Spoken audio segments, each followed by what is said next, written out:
War, famine, and drought cause many people to uproot themselves and head for somewhere where the pursuit of happiness isn't just a bad joke. Many of these refugees face persecution, death, and torture back home. Putting aside the moral implications of choosing whether or not to help asylum seekers, many countries are overwhelmed by the cultural and economic implications and have taken the approach of pawning off asylum seekers on whoever will take them for good or ill. In the video today, some examples. Number 10. Australia's orange lifeboats. Australia receives a lot of refugees by boat and plane every year, and the country has created island detention centres to process their claims. These centres are often horror shows that are not adequately set up. The Australian government has been experimenting with different strategies to deter an influx of refugees they feel unprepared to handle, but the favoured technique is to stop boats at sea and send them back before they can even reach the mainland. To do this, they invested in high-quality orange lifeboats. A group of over 150 Tamils had been trying to seek refuge in Australia when they were caught by a customs boat. Barely able to understand English, they were briefly taught a few things about using the aforementioned lifeboats, shown a map, and told they were to get in the boats and head right back to India to face possible persecution, which is a 5-hour journey. The Tamil refugees were terrified, as most didn't have experience at sea, and they ended up at one of Australia's detention centres instead.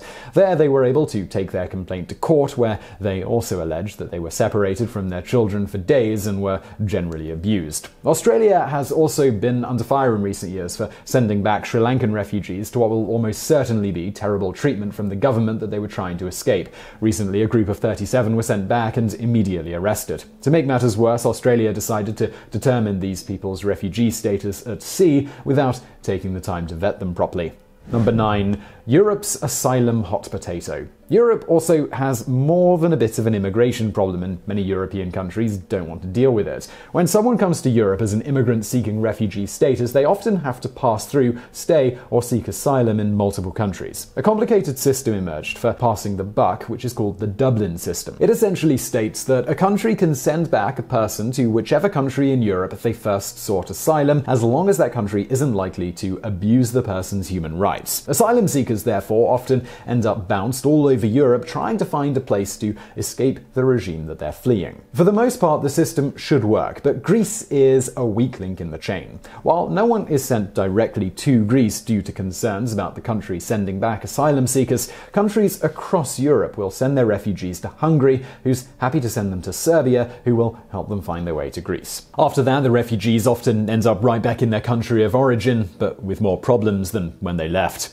Number 8. Sri Lanka sends back scores of refugees. Many countries have signed a UN agreement to provide a certain modicum of support for people who are truly seeking asylum and would be tortured or killed in their own country. Sri Lanka is not one of the signatories. However, despite the fact that they're hardly known for their human rights, this hasn't stopped refugees from Pakistan and Afghanistan from entering Sri Lanka in the hopes of finding something that's better than the home where they're persecuted for their religion or their ethnicity. Apart from simply not bothering to take care of the refugees, the Sri Lankan government has turned a blind eye to violence directed against asylum seekers. The government has made it a continual habit to send people back to their fates, even if mass arrests are necessary. Many human rights groups have decried this behaviour, as there's little but pain and suffering awaiting those who are sent back, but the government of Sri Lanka maintains that the responsibility is not theirs. In fact, they blamed one wave of immigrants for an outbreak of malaria. And number 7. Homosexual asylum seekers have it bad. A United Kingdom immigration report showed that 98% of homosexual asylum seekers were sent right back to their country of origin.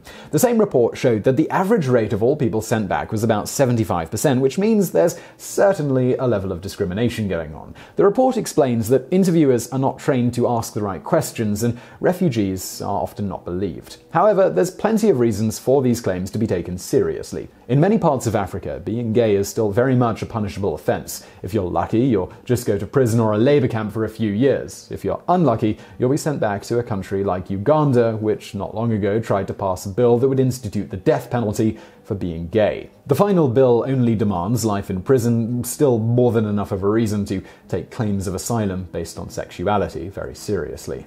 Number 6. Hondurans sent back by the United States. Immigration in the United States is a divisive issue, and to compound the matter, many people don't realize the brutality of the situation. While some people who seek to make their way across American borders simply seek a better life, others are running from terrifying conditions. Unfortunately, the United States doesn't have the greatest system in place for making sure that deportees aren't being sent back right into the line of fire. Many refugees trying to make their way across the border are from Honduras. Honduras is beset by gang violence and drug cartel influence, and it also has one of the highest murder rates in the world. While American Border Patrol agents are supposed to grant extra interviews and attention to people who claim asylum for safety reasons, this is often not followed up on properly. A non-government report found that most Hondurans were being deported without any help, and that only 2% were given an interview when they claimed they needed it. Number 5. The Hazara are sent back by Australia. The Hazara hail from Afghanistan and make up a fairly sizable ethnic group within the country. Unfortunately, they're often the target of radical groups like the Taliban. Many Hazara have left the country in the hope of a better life, and some have made their way to Australia, where things were looking up until the government started deporting them. As the deportations began, human rights groups and protesters took up the cause. Afghanistan still isn't even close to a stable region, and it was fairly obvious that no one heading back was going to have a safe time. Despite the first man sent back being killed almost immediately upon his return, Australia has continued to go ahead and send Hazara back to what is quite likely torture and death. Number 4. Israel sends asylum seekers back to Africa. As we mentioned earlier, Uganda's strict anti-homosexuality laws made many gay people want to flee the country. If you're a gay asylum seeker, though, you probably don't want to end up anywhere near Israel. The country has taken to holding the immigrants it's received from around Africa and keeping them forcibly detained for later deportation. Regardless of which country the refugees have come from, Israel worked out a deal with Uganda to pawn off their refugees in return for deals on military hardware for Uganda. Considering Uganda's abysmal human rights record, this raises serious concerns. Number 3. China helps North Korea punish dissidents. There's been a steady stream of North Koreans sneaking out of the country to make their way to a better life in South Korea. Unfortunately, the path to South Korea goes through China, which has a deal with North Korea to help them repatriate any North Koreans found within their borders. Many countries, South Korea especially, have become increasingly critical of China's support of North Korea's abuse of its own people. South Korea argue that North Koreans who run away from their country are automatically considered traitors and subjected to horrible abuse upon their repatriation. Leaders from South Korea and China met in an attempt to resolve the issue, as China finds itself trying to satisfy their ally North Korea and the world community at the same time. Unfortunately, no solution has been found, and many innocent North Koreans are sent back to a horrible lifetime of punishment and hard labor. Number 2. Japan doesn't like to accept refugees. Many Kurdish people living in Turkey face discrimination, and for some it's bad enough that they seek a new life. One Kurdish man made it to Japan with his family, but his wife and children went back home after the events of Fukushima. The man himself stayed because he felt he would be in danger if he returned. He told the Japanese that he had been tortured in Turkey and that his house had been destroyed by the government.